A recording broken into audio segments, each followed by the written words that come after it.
नमस्ते everyone. BPSC 133 में दोस्तों अपन इकाई नंबर 3 पढ़ते हैं, सत्तावादी और लोकतांत्रिक शासन। ये आपको यूनिट नंबर 3 पढ़ना है और इसमें हम समझेंगे सत्तावादी को इंग्लिश में कहते हैं ऑथोरिटेरियन और लोकतांत्रिक को अपन कहते हैं डेमोक्रेटिक रिजाइम।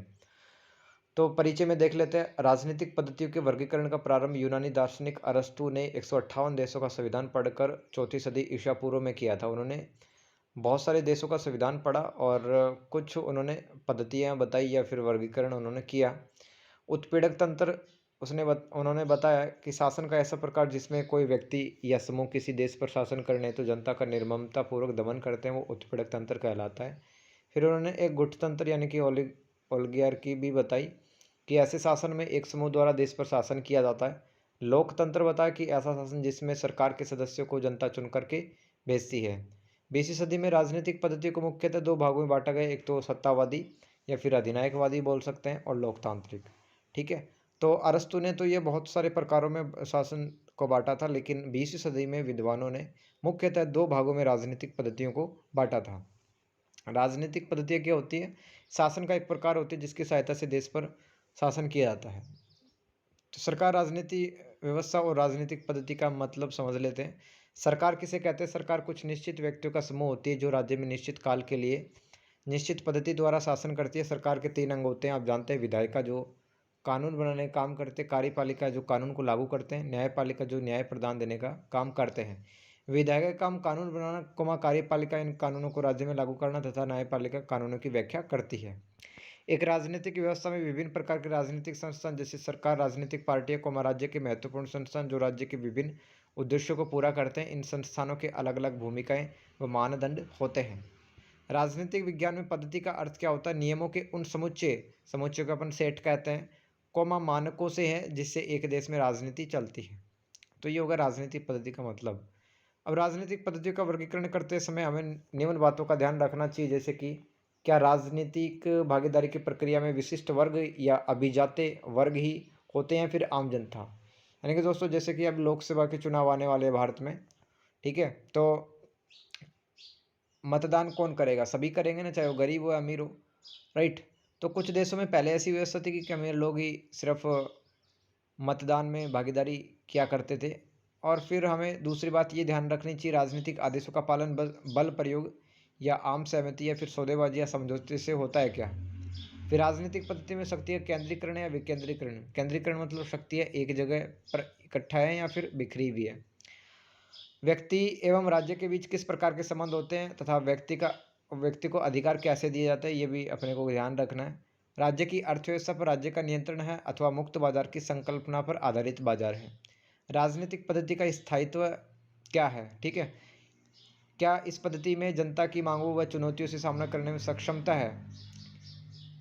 फिर आगे, सरकार को शक्तियाँ किस प्रकार के संविधान से मिल रही, लिखित संविधान से या फिर अलिखित संविधान से? जैसे कि भारत में जो सरकारों को शक्तियाँ प्राप्त होती है वो लिखित संविधान से प्राप्त होती है। तो राजनीतिक पद्धतियों का वर्गीकरण करते समय हमें 8 बातों का ध्यान रखना चाहिए। फिर है, राजनीतिक पद्धतियों के वर्गीकरण का क्या उद्देश्य है?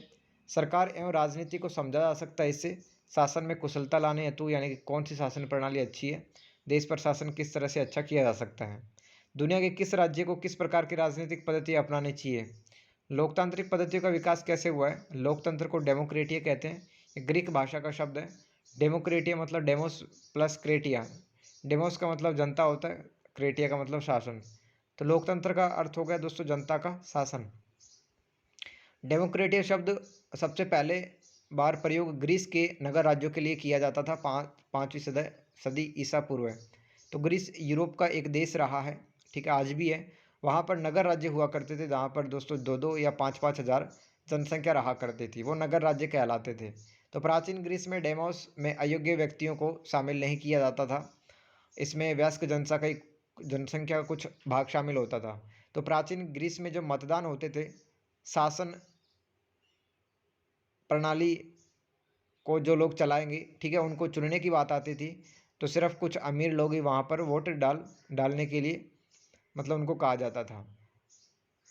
राजनीतिक प्रक्रिया में भागीदारी सिर्फ सीमित थी, बहुत से देशों में वयस्क मताधिकार काफ़ी बाद मिला, जैसे कि जर्मनी में 1919। वयस्क मताधिकार का मतलब होता है कि देश के सभी नागरिकों जो कि मतलब 18 18 साल से ऊपर है, ठीक है, वो वोट डाल सकते हैं, ठीक है, चाहे गरीब हो अमीर हो, चाहे उनका लिंग या फिर उनकी आर्थिक स्थिति कैसे भी हो।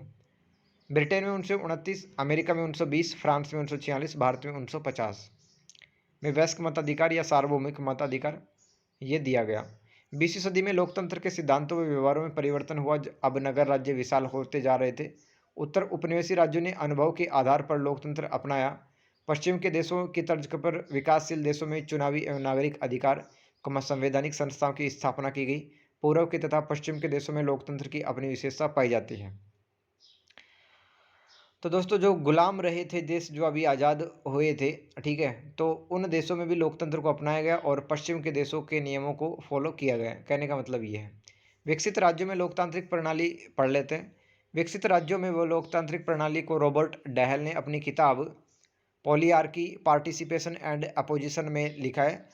तो इन्होंने विकसित राज्यों में जो लोकतांत्रिक शासन पद्धति होती है उसको बहुतांत्रिक शासन पद्धति भी कहते हैं, क्योंकि बहुतांत्रिक का मतलब होता है जहाँ पर अनेक व्यक्तियों के पास में शक्ति होती है। तो बहुतांत्रिक का मतलब ऐसा शासन जिसमें हित समूह एवं राजनीतिक पार्टियाँ प्राधिकरण पर दबाव डालने में सक्षम होती हैं और लोकतांत्रिक शासन को आगे बढ़ावा दे मिलती है, ठीक है।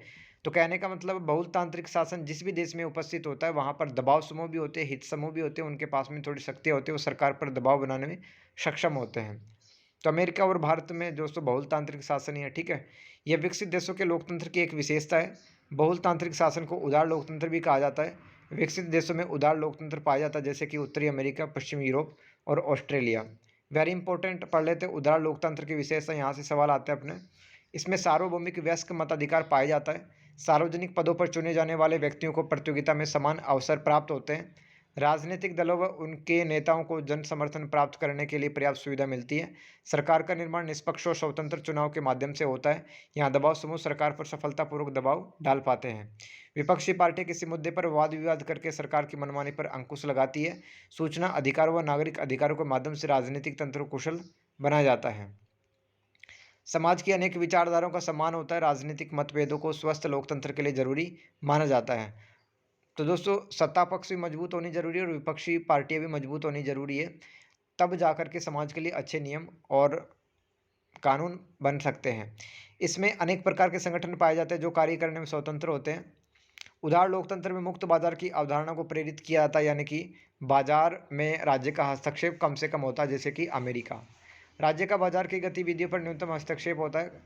कुछ विकसित देशों में लोकतंत्र दो तरह का होता है। बहुमत आधारित लोकतंत्र, इसको मेजोरिटी डेमोक्रेटिक रिजाइम्स बोलते हैं। इस लोकतंत्र को संसदीय प्रणाली एवं वेस्टमिंस्टर अथवा संसदीय मॉडल भी कहा जाता है। उदाहरण great Britain, Australia, New Zealand, Canada और इजराइल।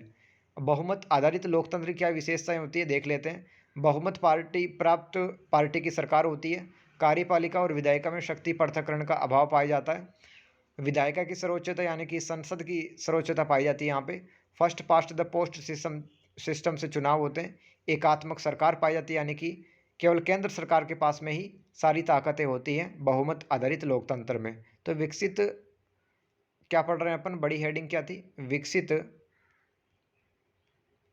राज्यों में लोकतांत्रिक प्रणाली, उसके अंदर आपको यही सब लिखना है, ठीक है। आगे पढ़ लेते हैं। विकसित देशों में दोस्तों अर्धसंघीय व्यवस्था पाई जाती है। विकसित देशों में भी उन विकसित देशों में जहाँ पर बहुमत आधारित लोकतंत्र होता है। तो अर्धसंघीय का मतलब क्वासी फेडरल होता है, यानी कि राज्य और केंद्र के पास में दोनों के पास में पावर्स होती हैं, वो कानून बना सकती हैं। तो अर्धसंघीय सरकार किसे कहते हैं, जहाँ केंद्र सरकार भी हो और राज्य सरकार भी हो, दोनों में शक्ति विभाजित होती है, परंतु ज़्यादा ताकत केंद्र सरकार के पास में होती है। ऐसी व्यवस्थाएं अर्धसंघीय व्यवस्थाएं या क्वासी फेडरल सिस्टम कहलाता है। एकात्मक सरकार, जिसको यूनिटरी गवर्नमेंट भी कहते हैं, केंद्र सरकार में सारी शक्तियां निहित होती हैं। विकसित देशों में दूसरा जो प्रकार पाया जाता है लोकतंत्र का, वो होता है बहुलवादी लोकतांत्रिक प्रणाली की, यानी कि प्लूरलिस्ट डेमोक्रेटिक रिजाइम्स। क्या क्या विशेषताएं होती हैं, शक्तियों का विकेंद्रीकरण, शक्तियां बिखरी होती हैं, शक्तियों का पृथक्करण होता है यहाँ पर। उदाहरण से बेल्जियम, ऑस्ट्रिया, नीदरलैंड और स्विट्जरलैंड। इन देशों में धार्मिक वैचारिक क्षेत्रीय भाषाई सांस्कृतिक विविधताएं पाए जाने के कारण मिलीजुली सरकारें भी पाई जाती है। इन देशों में दो सदन की व्यवस्था होती है, निम्न सदन और उच्च सदन। मौलिक अधिकारों का प्रावधान होता है। तो कोalition गवर्नमेंट क्या होता है, जैसे कि काफ़ी सारी राजनीतिक पार्टियां हैं, वो मिल करके जब सरकार बनाती है तो इसको कोalition गवर्नमेंट या फिर मिली-जुली सरकारें कहते हैं। विकासशील राज्यों में लोकतांत्रिक प्रणाली अब देख लेते हैं, अब तो विकसित देशों में देख ली थी। तो देखो, दूसरे विश्व युद्ध के बाद लैटिन अमेरिका, एशिया, अफ्रीका के देश गुलामी की जंजीरों से मुक्त हुए।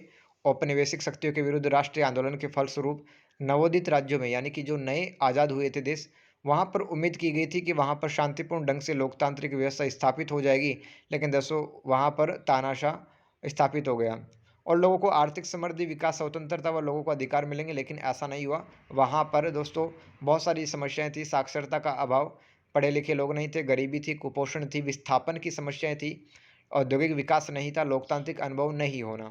तो इसलिए वहाँ पे कुछ समय के लिए तानाशाही शासन स्थापित हो गया था विकासशील देशों में जब वो लोग आज़ाद हुए थे।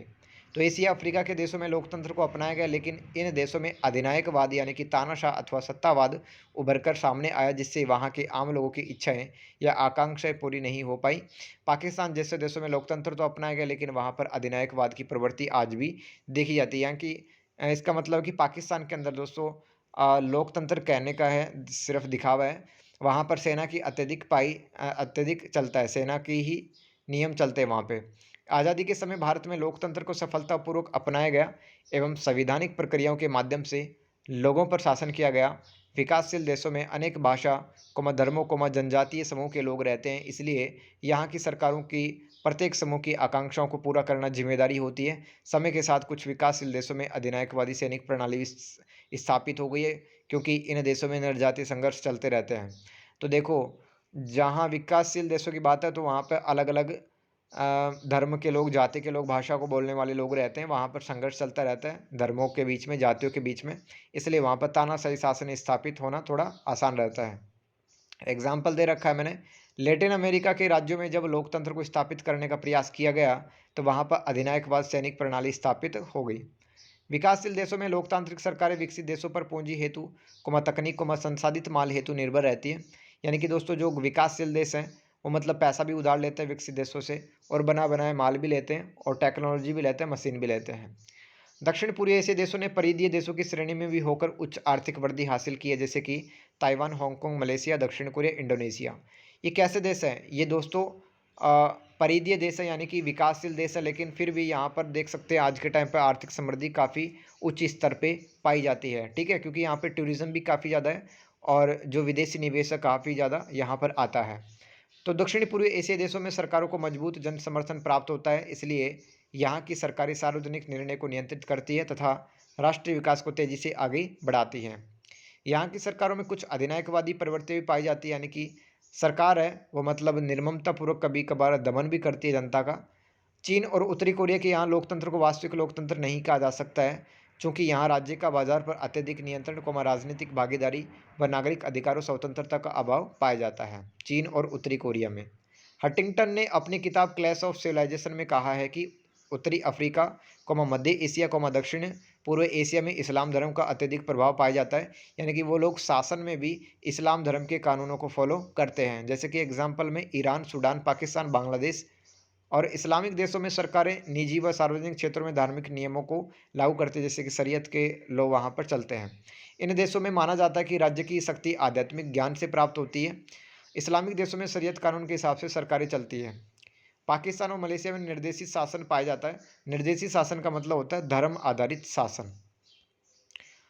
यहाँ की सरकारें उदार मूल्यों के प्रति कट्टरता को अपनाती है, जैसे कि जब कभी अधिकार आज़ादी की बात आती है तो यहाँ के जो सरकारें वो धर्म का हवाला दे करके लोगों के अधिकार कम कर देती है। अधिनायकवादी प्रणालियों की पद्धति पढ़ लेते हैं। जिन देशों में अधिनायकवादी प्रणाली है वहाँ विशिष्ट वर्ग यानी कि अभिजात्य वर्ग के लोग नागरिकों की इच्छाओं का सम्मान नहीं करते हैं तथा वे अपनी मनमर्जी के कानून जनता पर थोप देते हैं। यह लोकतंत्र के विपरीत राजनीतिक पद्धति है, जिसमें सत्ताधारी वर्ग चाहता है कि सभी नागरिक उनकी इच्छा के अनुसार कार्य करें। आवश्यकता पड़ने पर नागरिकों पर शासक वर्ग द्वारा बल प्रयोग भी किया जा सकता है। अधिनायकवाद प्रणाली में सत्ता वैध यानी कि वैलिड होती है, ठीक है, उसको कोई चैलेंज नहीं कर सकता उस सत्ता को, तथा वो बाध्यकारी होते, यानी कि अधिनायकवादी प्रणाली जिस देश में होती है वहाँ की सरकार के कहने वो लोगों को मानने पड़ते हैं। लोकतंत्र का आधार जन इच्छा है, जबकि अधिनायकवाद जनता के ऊपर लादी गई एक व्यवस्था है। सैनिक शासन भी अधिनायकवादी प्रणालियों में ही आता है। बड़े सैनिक अधिकारियों के पास असीमित शक्तियाँ होती हैं। सैनिक शासन में राजनीतिक स्वतंत्रता और नागरिक अधिकारों का दमन किया जाता है। अधिनायकवादी प्रणाली के निकट सर्वाधिकार प्रणाली है। दोस्तों अधिनायकवादी और सर्वाधिकार प्रणाली लगभग एक ही है, लेकिन थोड़ा सा अंतर है यहाँ पे। दोनों ही प्रणालियों में व्यक्तिगत स्वतंत्रता, विचार व जनता की मांगों को अस्वीकार कर दिया जाता है। सर्वाधिकार प्रणाली में पारंपरिक सामाजिक संगठनों को पूरी तरह से दबा दिया जाता है, जबकि अधिनायकवादी में सामाजिक संगठनों को कुछ छूट होती है। तो सर्वाधिकार प्रणाली मतलब सबसे खतरनाक मानी जाती है, ठीक है, जैसे कि हिटलर और जो मुसोलिनी की थी इटली में, ठीक है, वो सर्वाधिकार प्रणाली में आएगा आएगा राइट, क्योंकि वहाँ पे पूरी तरह से जनता को दबा दिया जाता था। जबकि अधिनायकवाद में कुछ छूटें होती हैं। अधिनायकवादी राजनीतिक पद्धति का एक सामान्य रूप है जिसमें शासक वर्ग के पास शक्तियाँ पाई जाती हैं। अधिनायकवाद में शक्तियों का केंद्रीकरण पाया जाता है तथा समाज के दैनिक जीवन के पहलुओं पर नियंत्रण होता है। जबकि सर्वाधिकारवाद अधिनायकवाद का ही उग्र रूप है जिसमें जनता पर अपेक्षाकृत अधिक नियंत्रण तथा व्यक्तिगत स्वतंत्रता पर पूर्णतः अंकुश होता है। सर्वाधिकार प्रणाली के उदाहरण देख लेते हैं। इटली में मुसोलिनी का फांसीवाद, जर्मनी में हिटली का नाजीवाद, सोवियत संघ में स्टालिन का शासन। अधिनायकवादी पद्धतियों में कुछ सीमा तक आर्थिक धार्मिक अन्य स्वतंत्रताएं होती है, जबकि सर्वाधिकार प्रणालियों में ऐसा नहीं होता है। इसलिए सभी अधिनायकवादी पद्धतियां सर्वाधिकारी वादी प्रणालियां नहीं होती है, जबकि सभी सर्वाधिकारी प्रणालियां अधिनायकवाद प्रणालियां होती हैं। आगे पढ़ लेते हैं, अधिनायकवादी प्रणाली की विशेषताएं पढ़ लेते हैं। इस व्यवस्था में जनता के विचार विमर्श को लोगों के अधिकारों को दबा दिया जाता है, जैसे कि चाइना। यहाँ संवैधानिक नियमों का उल्लंघन कर दिया जाता है। आगे पढ़ते हैं, सत्ता में बैठे व्यक्तियों की शक्तियों का आधार जनता की सामान्य इच्छा नहीं होती है। इस शासन पद्धति में जनता की मांगों को बल का प्रयोग व हिंसात्मक तरीकों को अपना करके दबा दिया जाता है। जनता की मांगे, यहाँ सत्ता परिवर्तन शांति से नहीं होता है। यहाँ जन क्रांति के माध्यम से ही सत्ता पर जो बैठे लोग हैं उनको हटाया जाता है, जैसे कि अफ्रीका देशों में। अंतर्राष्ट्रीय शांति में अधिनायकवादी प्रणाली सहायक साबित नहीं हुई है, इनको अच्छा नहीं माना जाता है। यहाँ जनतंत्र का अभाव पाया जाता है, लोगों की इच्छाओं का कोई सम्मान नहीं होता है। यहाँ राजनीतिक भागीदारी लगभग शून्य रहती है। तो इसमें शासक वर्ग जनता के प्रति उत्तरदायी नहीं होते हैं, चाहे जनता की इच्छा कुछ भी हो। अधिनायकवाद में सीमित बहुलवाद का प्रयोग होता है। गैर सरकारी संगठन जैसे कि हित समूह, दबाव समूह भी शासक वर्ग पर थोड़ा बहुत दबाव डालने में सक्षम होते हैं। अधिनायकवादी प्रणाली निम्न देशों में पाई जाती है: अफगानिस्तान, अजरबैजान, बरूंडी, चाड, कांगो गणराज्य, इरिट्रिया और सेंट्रल अफ्रीकन रिपब्लिक। यहाँ पर अधिनायकवादी प्रणाली पाई जाती है। दूसरे विश्व युद्ध के बाद में अधिनायकवादी पद्धतियाँ देख लेते हैं। दूसरे विश्व युद्ध जो कि 1 सितंबर से 2 सितंबर तक हुआ था, 1 सितंबर 1939 से लेकर 2 सितंबर 1945 के बीच में हुआ था। तो ये विश्व युद्ध खत्म होने के बाद लैटिन अमेरिका, मध्य पूर्व अफ्रीका दक्षिणी पूर्व एशिया देशों में अधिनायकवादी पद्धतियाँ विकसित हुई। विकसित देशों जैसे स्पेन, पुर्तगाल, ग्रीस में भी यह पद्धति पाई गई। इस पद्धति में प्राधिकरण जिसके पास में शक्ति होती है, जिसको अथॉरिटी भी कहते हैं, सैनिक बलों की सहायता से नागरिकों का दमन करवाती है। यहाँ लोकतांत्रिक संस्थाएं शक्तिहीन होती हैं तथा लोगों को कानूनी व राजनीतिक अधिकारों से वंचित कर दिया जाता है। 1978 से 1983 में अर्जेंटीना में तथा वर्तमान में म्यांमार में अधिनायकवादी पद्धति सेना के बड़े अधिकारियों द्वारा संचालित की गई है। वरिष्ठ सैन्य अधिकारी तानाशाही दिखाते हैं। अन्य उदाहरण है जैसे ग्रीस में कर्नल पापाडोपुलाज का शासन रहा है, ठीक है।